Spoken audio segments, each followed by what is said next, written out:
hardly surprising that Moscow would respond to the Trump White House regarding a call to return Crimea to Ukraine by indicating this is Russian territory. They're not going to do that. I don't think anybody at the White House or the new State Department would have thought otherwise. My suspicion is that this is the call from Washington was simply a manifestation of the pressure that's being put on the Trump administration following the resignation of General Flynn, that there is a lot of pressure being put on the White House, on the Trump administration, to modify its position toward Russia or its desire to improve relations with Russia. And I assume this was simply a throwaway statement along those lines. Frankly, I'm not sure it was a good idea. I think we're approaching a possible crisis here in Washington, and this is simply a symptom of it.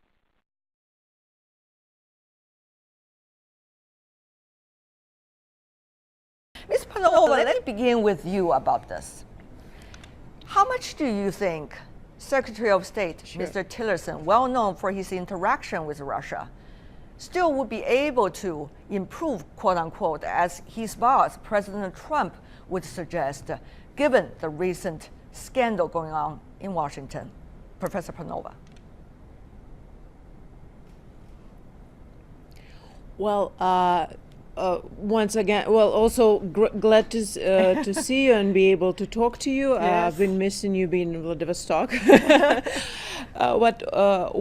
So if we talk about recent developments in Russia-U.S. relations and possibility to improve those, taking the anti-Trump stance that the elites in the United States and actually in allied countries are taking, I should say that they will not be immediate, and they cannot be immediate huge improvements in the relations, because we already saw Michael Flynn, who had to resign, and this was obviously well, let's say a pretext for resignation.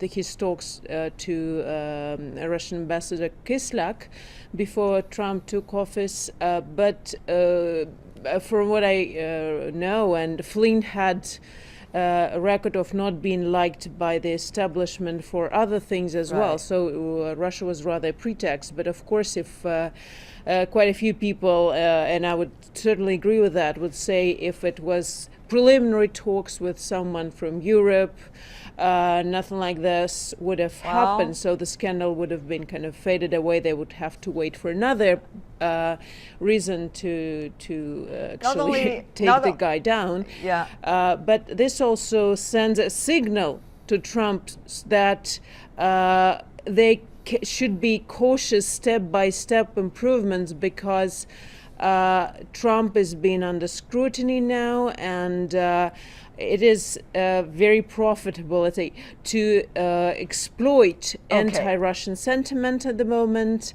And taking those two together, I think I would not be expecting any breakthrough in the near future because of that. Not only not breakthroughs, but also maybe further tightening up of the relations. I don't know what your feeling would be, Mr. Rubin. The lawmakers, both sides, bipartisan, right now in Capitol Hill, talking about passing a bill in which would not allow the president to lift the sanctions against Russia without the approval of the Capitol Hill. Further than that, there are other things that it seems that the White House is having so much difference with the other parties in Washington. What's your feeling about possibility to improve ties or even setbacks now? Well, first the policy, then the politics. And on the policy, there are really serious issues at play. For example, Russia just violated the INF treaty, deploying cruise missiles. Secretary Tillerson needs to express a real rebuke of that. There are also areas where we need to be partnering and figuring out how to fight terrorism. Certainly on Iran, the nuclear agreement was a partnership, but there are also issues of Ukraine and Crimea, Syria, a lot on the plate on the policy. But the politics, it is getting very strange, frankly, right now here in Washington to watch this. And this press conference yesterday with President Trump assigning blame to the media, yet he was the one that fired Michael Flynn. And the context between Michael Flynn and Russia related to sanctions, if we were to change the country and have witnessed Michael Flynn, an incoming national security advisor, speaking with North Korea at the time that the Obama administration was imposing sanctions, people would be very concerned. So there's a legitimate problem here. The backdrop, of course, is Russian involvement in influencing the American elections. Bipartisan consensus is that is what happened. The intelligence community uniformly says that's what happened, and that can't just be swept under the rug. So these concerns are real. They're not anti-Russia. They're anti-having American democracy impacted by a foreign power. All right, let me come back to you, and I need both of you to be brief because we need to have several rounds of discussions. Professor Panova, does Russia feel being, in a way, put into a strange position because mainly internal politics inside the U.S. being played out of proportion, and Russia was this unfortunate quote-unquote victim?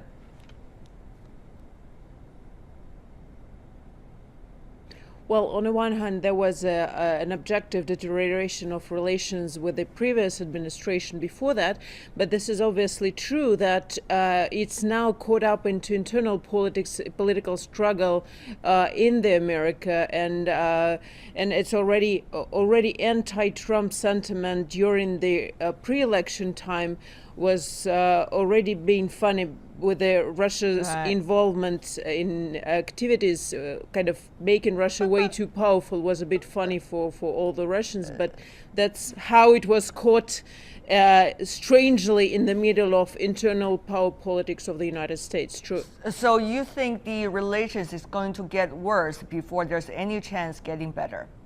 Professor Panova, briefly. I should say, I hope they would not be getting worse. That there is a way to kind of make them flow, at least be stable. Let's hope for that. But Trump might be not willing to compromise further his political capital, and he might be actually willing to abide by kind of to stay in power to take harsher stance. But we'll still have to see that. Okay, Mr. Rubin, let it flow. Let it flow for a while before we go to the real discussion by the Russian counterpart of you here in the discussion. Is that possible? Is it possible for relations to get worse? No. I think, and it's very interesting. I served in the Obama administration where President Obama was very intent on working with Russia on a variety of issues, and he got criticized significantly by Capitol Hill for that work. So there are areas of opportunity. It has to be very clear what those opportunities are related to our security. We've discussed some of them. Certainly on nuclear weapons, there is a real need to ensure that we don't have a new nuclear arms race. That won't be good for ourselves, any country around the world. Very destabilizing potentially, and I think there's real opportunity for cooperation.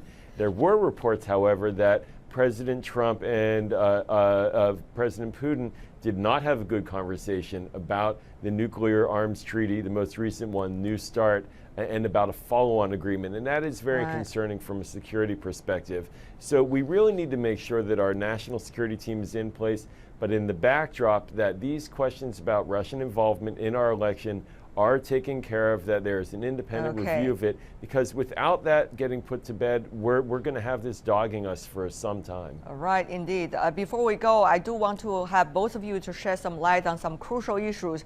Only 15 seconds for every one of you. We have a lot of issues: NATO, Syria, Iran, and also what about the North Korean nuclear issue? These are all popping up. U.S., Russia, big player there. Any chance these two can cooperate on these? Very briefly from you, Professor Panova, your judgment. Well, I should say, in order for either of those issues to be resolved, non-proliferation, North Korea, Syria, counterterrorism, the two should cooperate. There's no other way. Otherwise, it would not be resolved. Well, Mr. Rubin, your judgment, cooperate possible?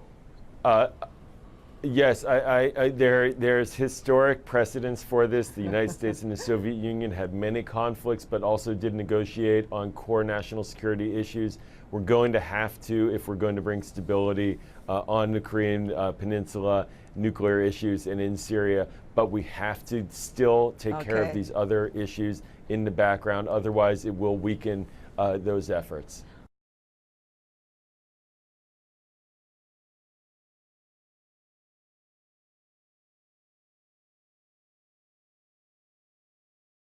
Now, Russia's defense minister has strongly criticized his U.S. counterpart for urging negotiations with Moscow from, quote, a position of strength. Sergei Shoigu says Russia is ready for cooperation with Pentagon, but any attempts for building dialogue from such a position would be futile. Shoigu has sought clarification about James Mattis's recent comment.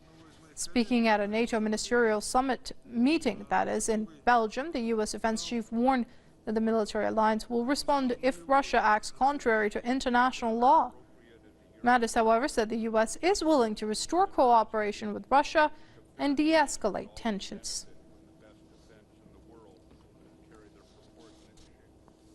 Joining us now to discuss this further is Andrei Vilcek. He's a professor and a journalist, as well as a filmmaker. Many thanks for joining us here on Press TV, Mr. Vilcek. Now, first of all, when the U.S. speaks of negotiating with Moscow from a position of strength, many have interpreted it as a very Cold War type mentality.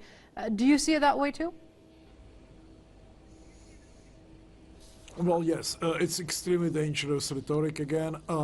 Coming from the United States, the Trump administration is sending mixed messages. It is obvious that on one hand, it is trying to show some kind of improved maybe relationships or almost like an extended hand towards Russia, but now we see that there is a lot of pressure put on the administration, on the President Trump to act from the position of strength. Now we have this statement of Russian Defense Minister Sergei Shoigu, who is saying that yes, Russia is ready to work together, de-escalate tensions with Washington, but never if it is being done from the position of strength. So this rhetoric doesn't go well with Russia. It doesn't really go well with China or any other countries. I mean, recently there was a lot of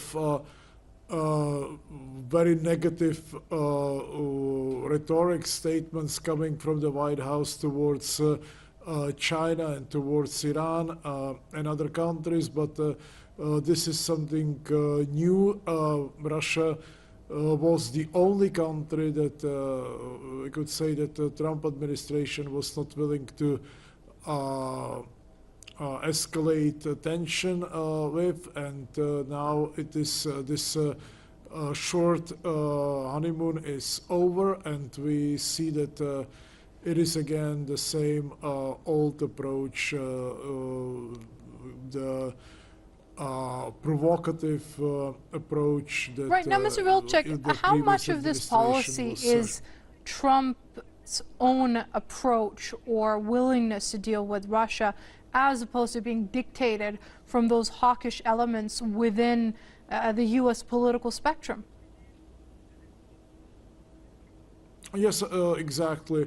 That's what I was saying before, that there is a great pressure from the old establishment and new establishment in Washington. But we also should remember that the choice of the people that Trump appointed into his administration is necessarily fortunate. And then, of course, we have this pressure from the establishment that doesn't change with the administrations, and which some would say is the main engine and creator of the foreign policy of the United States. Okay, that's Andrew Vilcek, philosopher, journalist, and filmmaker, joining us from studios in Beirut. Mr. Vilcek, it's always great having you with us here on Prime.